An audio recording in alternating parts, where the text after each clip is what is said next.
इधर राहुल गांधी ने ट्वीट कर बड़ा ऐलान किया है। उन्होंने लिखा कि यदि चुनाव में के बाद सत्ता में वो वापस लौटे तो नीति आयोग को खत्म कर दिया जाए, क्योंकि इस आयोग ने पीएम मोदी के लिए मार्केटिंग प्रेजेंटेशन बनाने और आंकड़ों में हेरफेर करने के अलावा कोई भी काम नहीं किया है।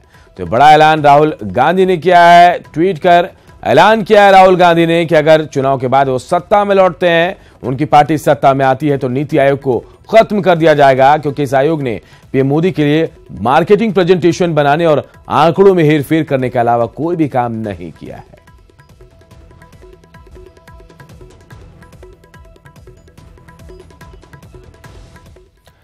और झारखंड की बची 3 लोकसभा सीटों पर बीजेपी की ओर से आज उम्मीदवारों के नामों का ऐलान हो सकता है। रांची से संजय सेठ, कोडरमा से अन्नपूर्णा देवी और चतरा से सुनील सिंह को टिकट मिलना तय माना जा रहा है। बीजेपी की केंद्रीय चुनाव समिति आज तीनों नामों की घोषणा कर सकती है। गौरतलब है कि झारखंड के लिए नामांकन प्रक्रिया 2 अप्रैल से शुरू हो रही है।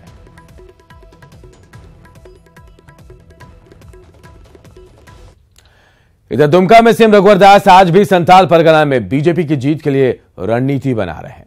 सीएम आज गोड्डा लोकसभा सीट में बीजेपी की विजय को लेकर पार्टी कार्यकर्ताओं के साथ मंथन कर रहे हैं।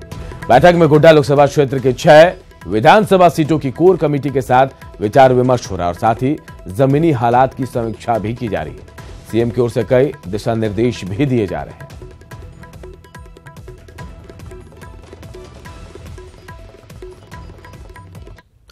चतरा संसदीय क्षेत्र से आरजेडी के प्रत्याशी सुभाष यादव ने कहा कि कांग्रेस अगर चतरा में आरजेडी को मदद नहीं करती तो इसका खराब असर पड़ेगा।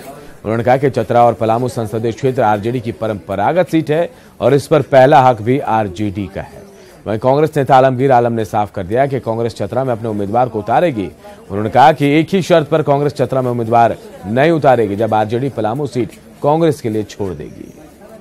करीब 2 वर्ष से सारे सेकुलर लोगों को एक पायदान पर लाने का उन्होंने प्रयास किया था और राष्ट्रीय जनता दल में यदि राष्ट्रीय जनता दल को कांग्रेस यहाँ सपोर्ट नहीं करती है तो इसका असर जो है खराब जाएगा। अब उन्होंने चतरा में भी कैंडिडेट दिया, पलामू में कैंडिडेट दिया, लेकिन गठबंधन में जो तय हुई थी वो चतरा सीट हमारा खाता में गया था। चतरा में हम कैंडिडेट दे रहे हैं।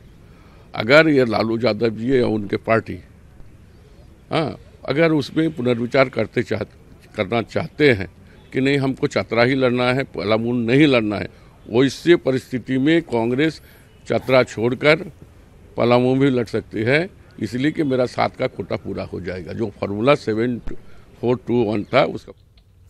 रांची के बीजेपी दफ्तर में तैनात जवान शिवपूजन यादव की पिटाई के आरोपी प्रदेश बीजेवाईएम अध्यक्ष अमित सिंह, उपाध्यक्ष अभिषेक सिंह, महामंत्री राज श्रीवास्तव समेत अन्य पार्टी कार्यकर्ताओं पर कार्रवाई कर सकता है नेतृत्व। पार्टी को फिलहाल पुलिस की जांच रिपोर्ट का इंतजार है। सीएम रघुवर दास और प्रदेश बीजेपी अध्यक्ष लक्ष्मण गिलुआ ने इस घटना को गंभीरता से लिया है।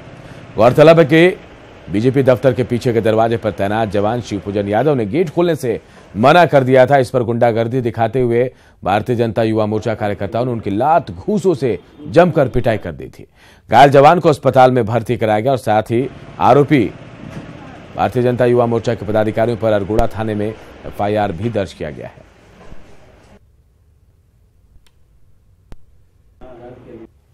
जो लोग भी घायल हुए हैं वो बहुत ही गलत बात है और हम सहमत नहीं है, लेकिन बहरहाल कुछ भी कहना जल्दबाजी होगी। पहले इन्वेस्टिगेशन हो जाने दीजिए, फिर सारी बातें।